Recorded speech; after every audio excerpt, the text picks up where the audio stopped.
Hello YouTube, welcome back to HPS aquatics. ನಾನು ನಿಮ್ಮ ಸಂದೀಪ್ ಮಾತಾಡ್ತಾ ಇದ್ದೀನಿ.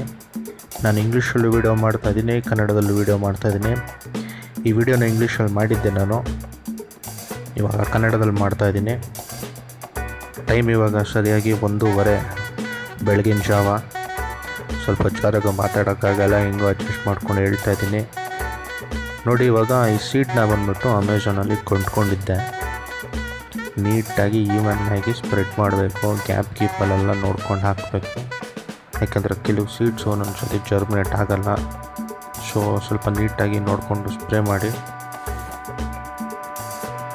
ಆದಷ್ಟು ಟೈಮ್ ತೊಗೊಳ್ಳಿ.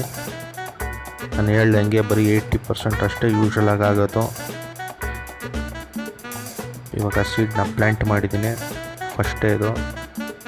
ಇವಾಗ ಸೆಕೆಂಡ್ ಡೇ ವೆಯ್ಟ್ ಮಾಡ್ತಾಯಿದ್ದೀನಿ. ಲೈಟ್ಸ್ನ ಆರೋವರ್ ಹಾಕಿದ್ದೀನಿ, 2 ಸತಿ ಸ್ಪ್ರೇ ಮಾಡ್ತಾಯಿದ್ದೀನಿ ವಾಟ್ರನ್ನ.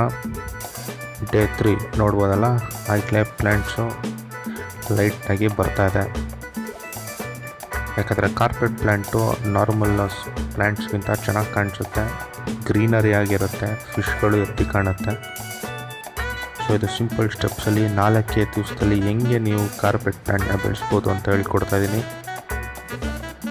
ನೋಡಿ, ಹೆಲ್ತಿ ಆ್ಯಂಡ್ ಗ್ರೀನ್ ಲೀವ್ಸು ಆಗಲೇ ನೀವು ನೋಡ್ಬೋದು.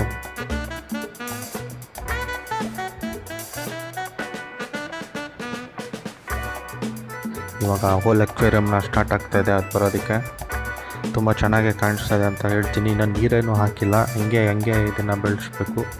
ನೀರಲ್ಲಿ ಹಾಕ್ಬಿಟ್ರೆ ಸೀಡ್ಸ್ ಎಲ್ಲ ಫ್ಲೋಟ್ ಆಗೋಕ್ಕಾಗತ್ತೆ, ನೀವು ಬೆಳೆಸೋದಕ್ಕಾಗಲ್ಲ. ಸೊ ನೀರಲ್ಲಿ ಹಾಕ್ತಿರ ಬೆಳೆಸ್ಬೇಕಿದು. ನಿಮ್ಗೆ ಗೊತ್ತಿರೋಂಗೆ aquarium carpet plants is the best plants. ತುಂಬ ಈಸಿ ಸ್ಟೆಪ್ಸಲ್ಲಿ ಹೇಳ್ಕೊಡ್ತೀನಿ ಅನಿಸುತ್ತೆ. ಟ್ರೈ ಮಾಡಿ ನೀವು. Thank you for watching guys. 1 week update ಬರುತ್ತೆ, ನೋಡ್ತಾ ಇರಿ. ಬಾಯ್. ಸಬ್ಸ್ಕ್ರೈಬ್ ಮಾಡೋದು ಮರಿಬೇಡಿ.